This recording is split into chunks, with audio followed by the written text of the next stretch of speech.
Puisque Dieu est avec vous, n'ayez pas peur.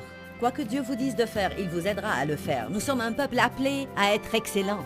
Restez avec nous dans Jouissez de votre vie.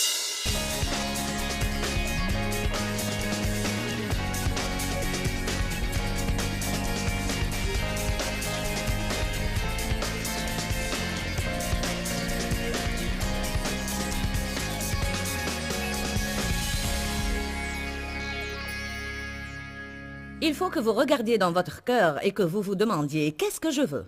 Qu'est-ce que je veux vraiment ?»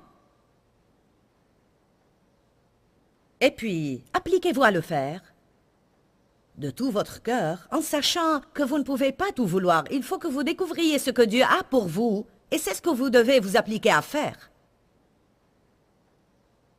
Plus que tout, je veux être une excellente enseignante de la Bible dans le ministère. Et si je vais le faire, je vous le dis, je veux glorifier Dieu en ce que je fais. Je veux dire que je veux aider les autres, et je vais les aider radicalement et abondamment.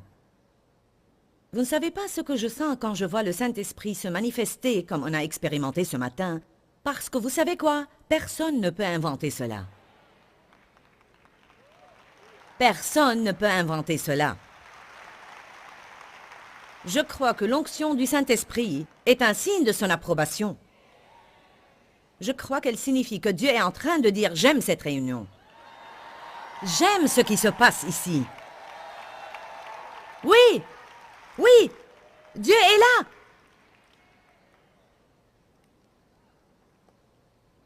Mais je crois que ce qui se passe dans ces réunions est en relation directe avec notre mode de vie personnel.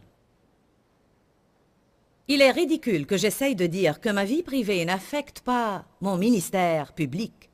Je suis désolée, mais c'est vraiment stupide. Romains 8. Tout ce qu'on fait en privé affecte ce qu'on fait publiquement. Si vous faites de mauvaises choses en privé, alors vous avez un mauvais caractère. Et s'il est mauvais, il va toujours être manifesté publiquement.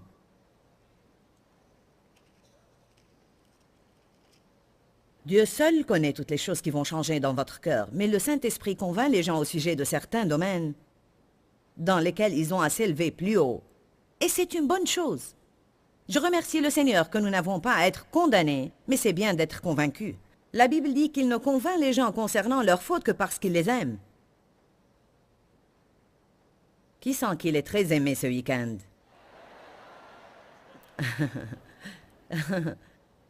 Qui souhaite que Dieu aime quelqu'un d'autre pour quelque temps? Une des choses que vous devez faire si vous voulez surmonter l'indolence et la médiocrité et vous efforcer à être excellent, c'est arrêter de pourvoir à votre chair. Parce que votre chair vous demande beaucoup de choses et ma chair me demande beaucoup de choses. Quand tu n'as plus faim, ta chair dit « mange encore ». J'essaie vraiment d'arrêter de manger quand je n'ai plus faim. J'arrête quand j'ai le ventre plein, et non pas bourré, mais confortablement plein. Car je déteste le sentiment d'être bourré, je le déteste. Je suis la seule qui peut y faire quelque chose, je ne dois pas beaucoup manger. On a déjeuné aujourd'hui. Et j'ai commandé un peu de quesadillas avec une salade. J'ai mangé la moitié de la salade, puis ils ont tardé à chercher les quesadillas. Alors j'avais déjà le ventre presque plein, mais je voulais en avoir une. Alors j'en ai mangé une, et elle était délicieuse. Avec de la crème aigre enrobée de fromage. Elle était délicieuse. Il restait 3 pièces dans l'assiette, et j'ai pensé, oh, j'en veux encore une. Et je vous dis, je priais beaucoup, Seigneur, ne me soumets pas à la tentation. Ne me soumets pas à la tentation. C'est une bonne prière à faire parce que vous allez être tentés. Mais bien que j'étais repu et que j'avais le ventre plein, ma chair dit, donne-moi encore plus, encore. Vous ne pouvez pas satisfaire la chair. N'importe combien vous avez d'argent, n'importe combien vous avez de vêtements, elle va en vouloir plus. Quelle que soit la maison dans laquelle vous vivez, elle va vouloir plus. Quoi que vous mangiez, elle va en vouloir plus, encore. Mais cela n'est pas toujours mieux.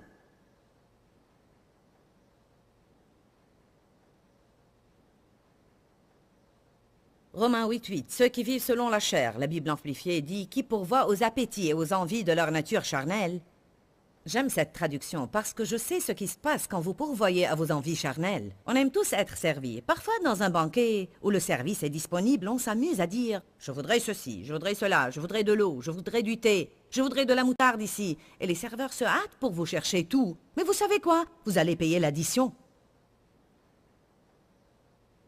Quand vous pourvoyez aux envies de votre chair pourrait aimer ceci pour une saison, mais vous allez payer l'addition.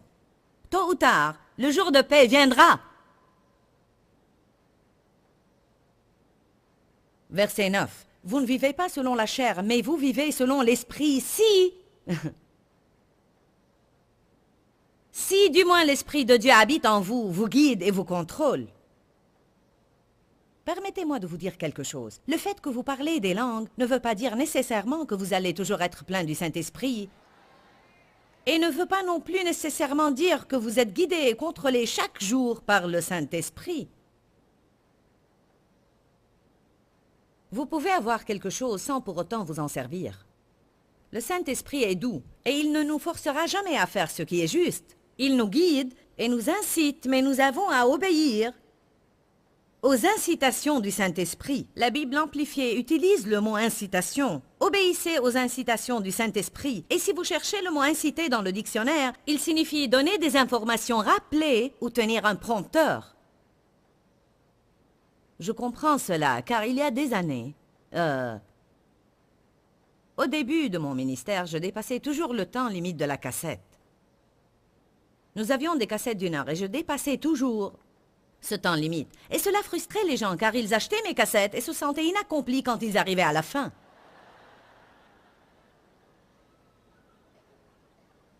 Alors j'avais à m'adapter, à me discipliner et à m'arrêter quand cela était nécessaire. Alors on me tenait un prompteur derrière dans la cabine du son. 15 minutes, 10 minutes, 5 minutes, 4, 3, 2... Bien, on me donnait des informations, on essayait de me rappeler, on me tenait un prompteur, mais j'avais quand même à prendre une décision. Il y avait des fois où je me sentais tellement enthousiasmée par ce que je prêchais que je pensais « je vais continuer à prêcher ». Réglez plus tard cette affaire de cassette. Mais ce plus tard arrive toujours. Qui sait de quoi je parle? Le Saint-Esprit nous rappelle. Combien de fois le Saint-Esprit te dit « tais-toi » ou bien « tu n'as pas à dire cela ». À chaque fois que Dave faisait quelque chose que je ne trouvais pas juste, je voulais essayer de le reprendre. Mais vous savez quoi? Je remercie Dieu d'avoir arrêté de faire cela. Êtes-vous contents tous? Vous savez ce que je découvre? Dieu s'occupe de lui maintenant. Il le fait maintenant. Dieu dit, bon, allez-y, faites les singes autant que vous voulez. Et quand vous serez épuisés, dites-le-moi et je m'en occuperai. Car ce n'est ni par la puissance, ni par la force, mais c'est par mon esprit, dit l'Éternel des armées. Amen. Ce n'est pas parce que vous avez envie de faire quelque chose que vous pouvez le faire. Ce n'est pas parce que vous voulez faire quelque chose que vous allez pouvoir le faire. Vous devez vivre plus loin que vos sentiments. Vous devez vivre plus loin que vos sentiments superficiels. Arrêtez de pourvoir à votre chair. Sachez que quand vous commencez à faire ce qui est juste, vous n'allez pas voir des résultats et des changements immédiats. Vous devez bien comprendre cela. Si vous parlez à Dieu ce week-end de certains domaines dans votre vie et vous lui dites « Bon Seigneur, je veux que cela change. J'en prends la responsabilité. Je ne faisais pas ce qui est juste. Je vais commencer à faire ce qui est juste. Je te préviens maintenant. Ainsi par l'Éternel, tu ne vas pas voir un changement du jour au lendemain ni un succès immédiat, mais tu vas devoir faire preuve de fidélité. Le Seigneur veut savoir si vous êtes vraiment sérieux ou si c'est juste un autre caprice charnel. Tant que la terre subsistera, il y aura un temps de semaille et un temps de moisson. Version amplifiée, tant que la terre subsistera, il y aura semaille, temps, moisson. Et non pas semaille, moisson. Semaille, vous semez vos graines, le temps passe, vous récoltez une moisson. Pendant ce temps, vous faites ce qui est juste. Vous faites ce qui est juste, et vous faites ce qui est juste. La Bible dit, ne vous lassez pas de faire le bien. ou de faire ce qui est juste, car vous moissonnerez au temps convenable si vous ne vous relâchez pas. Si, il y a un autre si. Je vais préparer un enseignement intitulé « Si ». Car ce mot existe partout. Tu récolteras si tu ne te relâches pas. Vous savez ce que j'aimerais dire? Donnez à Dieu le même temps que vous donnez au diable. Si vous avez donné au diable 30 ans pour qu'il fasse de votre vie un désastre, alors consacrez au moins 30 ans à Dieu pour qu'il règle les choses.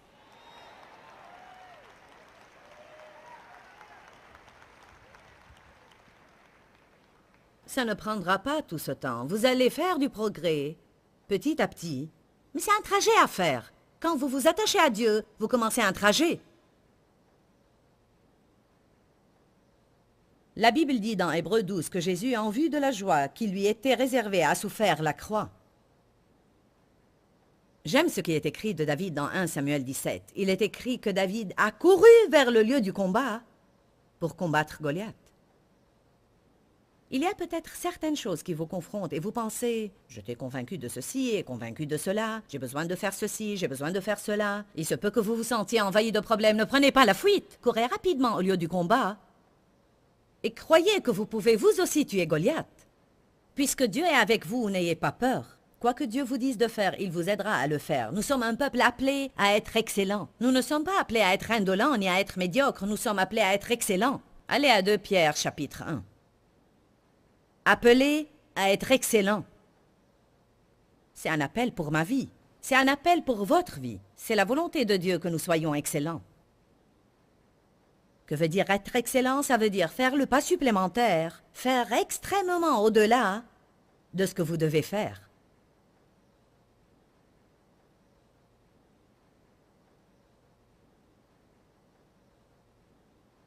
Appelé à être excellent. 2 Pierre, chapitre 1, verset 3. Comme sa divine puissance nous a donné tout ce qui contribue à la vie et à la piété, au moyen de la pleine connaissance personnelle de celui qui nous a appelés par sa propre gloire et par son excellence. D'autres traductions pourraient dire vertu. Nous sommes appelés à la gloire. On parle beaucoup du mot gloire à l'Église. On chante aussi des chants sur la gloire. On écrit des hymnes sur la gloire. On dit la gloire de Dieu est là. Le mot gloire veut dire la manifestation ou la révélation claire où peuvent être perçues toutes les excellences et les vertus de notre Dieu. J'aime cela. Quand on dit la gloire de Dieu est là, cela veut dire que Dieu est là. Il fait quelque chose d'excellent. Il fait quelque chose au-delà de l'ordinaire. Dieu manifestait sa puissance parmi nous. Il manifestait sa gloire. Je vais vous dire quelque chose. Vaut mieux qu'on apprécie cela. Ce n'est pas une réunion d'église morte. Oh Seigneur, comme j'apprécie cela. Je l'apprécie. Nous sommes appelés à vivre dans cette gloire. Nous sommes appelés à sa gloire et nous sommes appelés à son excellence. Quand la Bible dit dans Ésaïe 60 que la gloire de Dieu s'est levée sur toi, que veut-il dire par là? Son excellence s'est levée sur toi. J'aime cela. Il est écrit qu'il nous a appelés à sa propre gloire et à son excellence. Pas notre excellence, mais son excellence. Allez à 1 Pierre, chapitre 2, verset 9. Alléluia. N'aimez-vous pas la parole de Dieu? Je suis contente d'être appelée à prêcher car cela m'incite à étudier tout le temps. C'est une écriture merveilleuse. Vous êtes une race élue, un sacerdoce royal, une nation sainte, un peuple racheté, un peuple acquis. Et comment pourrait-on dire « nous sommes médiocres » ? Non, nous sommes élus. Nous sommes une royauté, nous sommes des rois et des sacrificateurs du Dieu très haut. Nous sommes le temple de Dieu. Le Père, le Fils et le Saint-Esprit vivent en nous. Ne savez-vous pas que vous êtes le temple du Saint-Esprit? Un peuple acquis, afin que vous annonciez les vertus et manifestiez, mettez un trait sous manifestiez. Qu'est-ce que nous manifestons dans notre vie quotidienne? Afin que vous manifestiez les vertus et les perfections de celui qui vous a appelé des ténèbres à son admirable lumière. Une autre traduction dit « Afin que vous annonciez les excellences de celui qui vous a appelé des ténèbres. » Vous savez ce que cela veut dire? Ayez une attitude excellente. Manifestez l'excellence dans vos comportements. L'autre jour, je suis allée pour m'acheter un café. Dave m'attendait dans la voiture. Quand je suis sortie, il m'a dit « Prie pour moi ». Je peux raconter l'histoire? Je veux juste m'assurer. Il a dit « Prie pour moi concernant un certain sujet ». J'ai répondu « Quel sujet ?» Il a dit « J'attendais là pour garer ma voiture. Et quand la voiture qui était garée là est sortie de la place, elle m'a bloqué le chemin. Une autre voiture a garé. Qui a expérimenté cela? Dave n'a jamais manifesté une grande patience dans de telles situations. Et en général, il dit toujours ce qu'il pense. Il a dit, j'ai klaxonné et j'ai dit au type, j'attendais pour avoir cette place. Il a dit, je me sens vraiment mal. Je sais que j'ai offensé le Seigneur. Je ne veux plus faire ça. Et je veux que tu pries avec moi. Bon, tout d'abord, c'était la première fois que je l'entendais dire une telle chose, et c'était une percée. Je lui faisais des remarques continuelles. Mais quand Dieu vous fait une remarque, celle-ci conduit à un changement. Amen. Et une seule parole de Dieu pourrait accomplir plus que des remarques continuelles venant de quelqu'un d'autre. Cela ne veut pas dire qu'on n'aura jamais à parler à quelqu'un de son comportement, mais on essaye de jouer à être le petit Saint-Esprit. Toujours. Il ne fallait pas faire ceci, ni agir de cette façon. Il ne fallait pas dire cela. La Bible dit... Amen. Personnellement, je crois parfois que si on reste parfaitement silencieux quand quelqu'un commet une erreur, ce silence pourrait en dire plus que les mots. Amen. Mais souvent, Dieu essaie de parler, et parce qu'on ne reste pas silencieux... Allez maintenant, je vous clarifie les choses. Mais la chair a quelque chose à dire. En vérité, le Saint-Esprit essayait de montrer à Dave qu'il n'avait pas manifesté une attitude excellente envers cet homme. Quel bien ferait-il de mettre des autocollants sur votre voiture et puis tempêter contre les gens quand il y a un bouchon? Amen. Dieu me convainc de mes fautes tout le temps. Dieu veut vraiment qu'on soit excellent. Une personne excellente, si en faisant les courses faisait tomber un vêtement du cintre par terre, le ramasserait. Si vous étiez vraiment excellent, vous ramasseriez même les vêtements que vous n'avez pas fait tomber vous-même du cintre. Je n'ai pas aimé quand Dieu m'a incité à commencer à mettre les choses en ordre dans les magasins. Parce que je ne suis pas allée là-bas pour faire le ménage, je suis allée pour faire les courses. Dieu m'a dit une fois, si tu mets en ordre ce que les autres ont désordonné, un jour j'inciterai les autres à mettre en ordre ton désordre. J'ai maintenant chez moi une gouvernante à plein temps, et je n'ai pas à faire le ménage du tout. Mais ne soyez pas jaloux. Vaut mieux que vous vous réjouissiez, car cela me donnera du temps à étudier pour vous enseigner ces messages.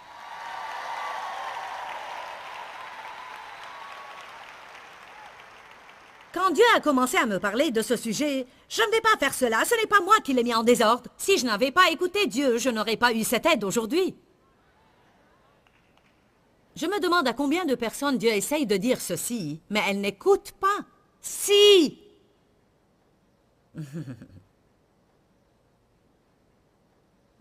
Cela n'est-il pas bien? Il veut connaître d'excellentes attitudes. Manifester. Manifester l'excellence. Allez à 1 Pierre 2,9 de nouveau. Je veux m'assurer que vous avez retenu cela. Mais vous êtes une race élue, un sacerdoce royal, une nation sainte, un peuple racheté, un peuple spécial, afin que vous annonciez et manifestiez les vertus et les perfections ou les excellences de celui qui vous a appelé des ténèbres à son admirable lumière. Quand tous tes collègues au travail se plaignent du patron, ne fais pas part de cette conversation.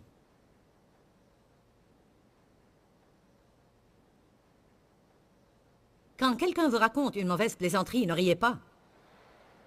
Si vous savez ce qu'il va faire, arrêtez-le avant qu'il ne le fasse. Si quelqu'un essayait de me raconter une nouvelle blague, et si je ne le connais pas, je lui demanderai « Est-ce que c'est une blague pure? Sinon, je ne veux pas l'entendre. » Allez au livre de Daniel. Il est impossible d'enseigner sur l'excellence sans aller au livre de Daniel. Du moins, c'est ce que je pense.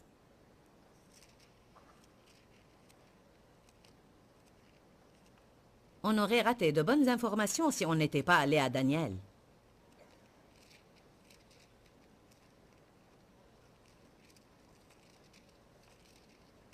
Daniel est un des personnages dont on ne perd pas la trace dans les pages de la Bible.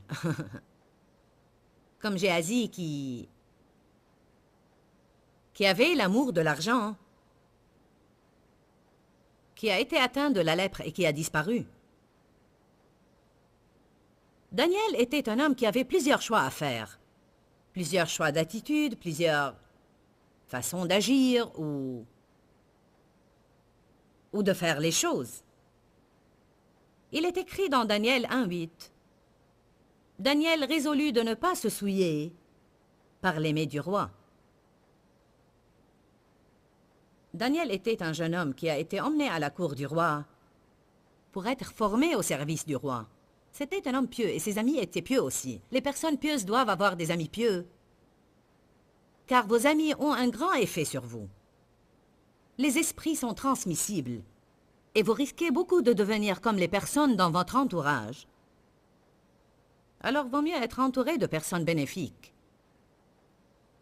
Et si vous avez à être entouré de personnes néfastes et vous ne voulez pas qu'elles aient un effet sur votre vie, vous devez demander à Dieu de vous protéger de leur influence. Vous devez être avec elles quand vous avez à le faire et ne pas choisir d'être avec elles tout le temps.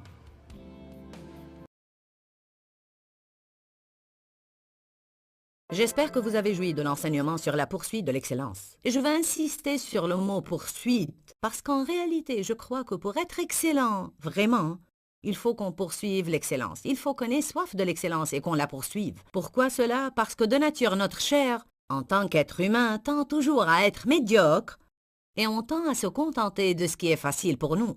Nous servons un Dieu excellent et je crois qu'il a mis un esprit d'excellence en nous.